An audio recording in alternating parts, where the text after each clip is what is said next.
नमस्कार, आदाब, सत श्री अकाल, गुड इवनिंग, जूले। आज जंतर मंतर पे प्रोटेस्ट की कॉल थी और आपने मेरे से पहले भी हिम्मत सिंह जी को सुना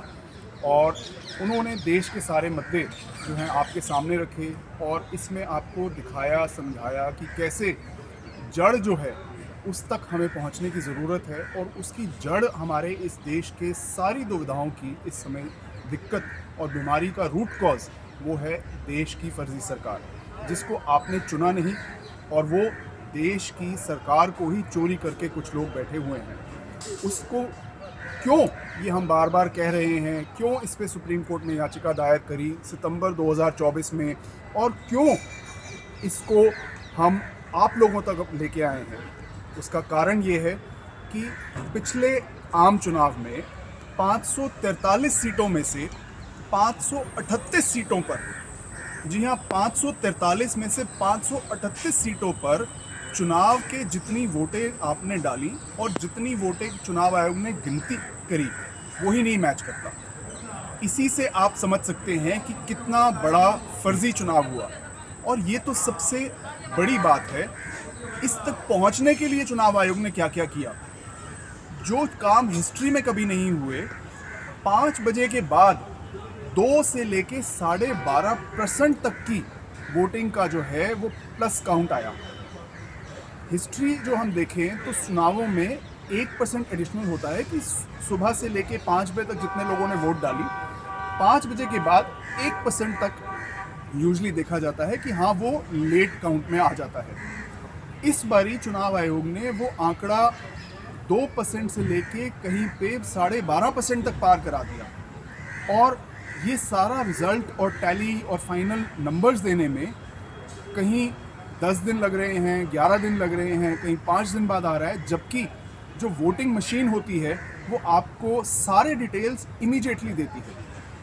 तो इससे आप बड़े क्लियरली समझ सकते हैं कि कितना बड़ा फर्जी चुनाव हुआ और किस तरीके से देश की सरकार को चुराया गया, आप सभी की वोटों को चुराया गया। और इसीलिए कम से कम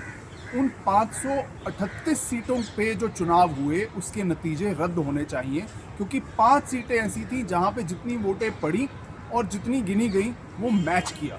तो ये नहीं है कि मैच नहीं हो सकता, और ये तो होना ही है क्योंकि एक मशीन है। आपने अगर उसमें 10 वोटें डाली तो वो 10 ही दिखाएगी, चाहे वो किसी को मैनिपुलेट करके 10 में से आपने 5 एक पार्टी को डाली लेकिन उसमें से 3 दूसरी पार्टी को चली गई, वो नतीजा एक अलग फैक्टर है। लेकिन 10 वोटें अगर डाली गई हैं तो कम से कम 10 तो वो गिनेगी, यहाँ तो वो गिनती भी सही नहीं है। और ये सब कैसे कराया गया? फर्जी चुनाव कमिश्नर्स के द्वारा, जिनको कि इलीगली सरकार के अपने रूल जो उन्होंने बदले, जिसमें से चुनाव कमिश्नर जो है, चुनाव आयोग के जो कमिश्नर हैं, उसको चुनने के लिए चीफ जस्टिस ऑफ इंडिया को उस कमेटी में से हटाया गया और कमेटी को 2 मेंबर उसमें से रूलिंग पार्टी के और 1 ऑपोजिशन का रख दिया गया। तो इससे आप ये तो समझ ही सकते हैं कि नतीजा क्या होगा, कौन चुनाव आयोग जो है, कौन कमिश्नर उसका डिसाइड करेगा। चलिए वो भी मान लिया, लेकिन वो डिसाइड करने के लिए भी एक पैरामीटर रखा गया कि एक कमिश्नर को चूज़ करने के लिए शॉर्टलिस्ट किया जाएगा 5 की लिस्ट में से। यहाँ क्या किया गया, टोटल 6 की शॉर्टलिस्ट में से 2 कमिश्नर्स जो है वो चुन लिए गए। तो ये सरकार ने जो हेरा फेरी करके रूल को चेंज किया और खुद का उस पर कब्जा कर लिया, उसके बावजूद भी उन्होंने उस अपना रूल इतना भी नहीं फॉलो किया कि हाँ हम तो चोरी करेंगे और हम जैसा करना चाहें हम वैसा ही करेंगे। वाराणसी से लेके अमृतसर से मैंने खुद अपना जो है नामांकन दर्ज कराया था। तो वाराणसी में हमने बहुत सारी रिपोर्ट्स आपने सुनी होंगी कि किस तरीके से जो कितने लोग गए उनको उनका नामांकन रद्द कर दिया गया किसी बहाने से, किसी कारण से। अमृतसर में मेरे से ऐसे डॉक्यूमेंट मांगे गए जो कि चुनाव आयोग की मैंडेटरी लिस्ट में ही नहीं है, और उन डॉक्यूमेंट्स को मांग के मेरा नामांकन रद्द किया गया, जबकि वो लिस्ट में नहीं थे, मैंडेटरी नहीं थे। तब भी मैंने उनको वो टाइमली प्रोवाइड कराए, लेकिन तब भी मेरा नामांकन रद्द किया गया। पुलिस को कंप्लेंट करी दिल्ली में भी और अमृतसर में भी कि ये एफआईआर दर्ज कीजिए आप इन चुनाव आयोग के इन अधिकारियों के खिलाफ, जो डिस्ट्रिक्ट कमिश्नर है अमृतसर और नीचे के जो एसडीएम वगैरह हैं, उन सब के खिलाफ, जिन्होंने ये इलीगली पहले तो मेरे से ये डॉक्यूमेंट्स मांगे, फिर उन डॉक्यूमेंट्स को देने के बावजूद मेरा नॉमिनेशन जो है उन्होंने रद्द किया। लेकिन दिल्ली की पुलिस ने भी उसको एफआईआर नहीं करी, अमृतसर की पुलिस ने भी उस पर एफआईआर नहीं करी, तो उस पर हमने एक सेपरेट पिटिशन अब फाइल करी है। लेकिन मुद्दे की बात यह है कि चाहे वाराणसी हो, अहमदाबाद हो, अमृतसर हो, बहुत सारी ऐसी कॉन्स्टिट्यूएंसीज थी जहाँ पे चुनाव आयोग के अधिकारियों ने लोगों के नामांकन पत्र ही जो हैं वो खारिज कर दिए और लोगों को चुनाव नहीं लड़ने दिया गया। हमें ये भी कितनी सारी रिपोर्ट्स मिली कि किस तरीके से वोटर्स को धमकाया गया। जैसी रिपोर्टें अभी बिहार से आई कि वोटरों को घर से नहीं निकलने दिया जा रहा या उनको नाव पर नहीं बैठने दिया जा रहा था कि वो जाके अपना वोट डाल सकें, या उनको नाम ही इस बारी तो बिहार से काट दिए गए। ये सारा जो है, जो फर्जी खेल है, ये खेल था देश की सरकार को चुराने के लिए 2024 में एक बारी फिर। मैं एक बारी फिर इसलिए कह रहा हूं क्योंकि यही काम 2019 में भी हुआ। 2019 में सीटों का जो आंकड़ा था वो ये था कि 347 सीटों पर जितनी आप लोगों ने वोट डाली और जितनी चुनाव आयोग ने वोटें गिनी वो नहीं मैच करता था। सुप्रीम कोर्ट में association for democratic reforms, democratic rights ने जो है एक पिटिशन 2019 में ही डाली कि ये मैच नहीं हो रहा, इस पे आप कुछ मैच का क्यों नहीं हुआ, क्या प्रॉब्लम है, वो आप जांच कीजिए। सुप्रीम कोर्ट ने उस पिटिशन को 5 साल जो है रखा, सुना ही नहीं, और वो 2019 का चुनाव तो छोड़ दीजिए, 2024 का भी चुनाव हो गया और 2024 में चुनाव आयोग ने अपना पिछला रिकॉर्ड भी बीट कर दिया कि 2019 में तो हमने 347 सीटों पर गड़बड़ी इस तरीके से करी थी, इस बारी हमने तकरीबन 99.9% पे हमने गड़बड़ी कर दी कि हमने 543 में से 538 सीटों पे ये गड़बड़ी करके दिखाई। तो आप सोच सकते हैं कि ये सरकार एक बारी नहीं 2 बारी चुराई गई, और ऐसी चोरी की सरकार, ऐसी धांधले से बनी सरकार देश को कितने ही तरीके से प्रताड़ित कर रही है। जंगल के जंगल काटे जा रहे हैं, चाहे वो निकोबार हो, चाहे वो हसदेव हो, चाहे वो देश के कोने कोने में धर्म के नाम पर रास्ते चौड़े किए जा रहे हों, लेकिन उसका जो परिणाम है वो परिणाम एक जल सैलाब है कि फ्लड्स आते हैं और पूरा स्टेट का स्टेट जो है, स्टेट्स के स्टेट्स बल्कि राज्य के राज्य जो हैं वो ध्वस्त हो जाते हैं। अभी हमने पंजाब में देखा कि कैसे तीसरी बारी इतनी भयंकर बाढ़ आई है। उसका कारण, एक कारण ये भी है कि आपने हिमाचल में जितने पेड़ों की कटाई करी है, आज हिमाचल की धरती पानी को रोक नहीं सकती। फिर आपने जानबूझ के भाखड़ा डैम से पानी जो है वो पहले नहीं छोड़ा ताकि आप पूरे स्टेट को आप ध्वस्त कर सकें। ये इस सरकार की नीति है कि कोई भी आए, चाहे वो किसान हो, चाहे वो आर्मी का जवान हो, चाहे वो स्टूडेंट हो, चाहे वो डॉक्टर हो जिसने कोविड में कितनी सेवा करी हो, चाहे वो हमारे बच्चे हों जो यूक्रेन में पढ़ रहे थे, चाहे वो एक साफ हवा मांगने वाले लोग हों, उनको भी किस तरीके से घसीटा और डिटेन किया जाता है, डराया धमकाया जाता है, एजेंसीज़ को लगाया जाता है ताकि कोई भी अपनी बात देश तक पहुंचा न सके और देश की इस फर्जी सरकार को कोई उखाड़ के ना फेंके। आज ज़रूरत है कि हम सब इकट्ठे हों। आप चाहे मणिपुर के प्रताड़ित लोग हैं जहां पे मई 2023 से अब तक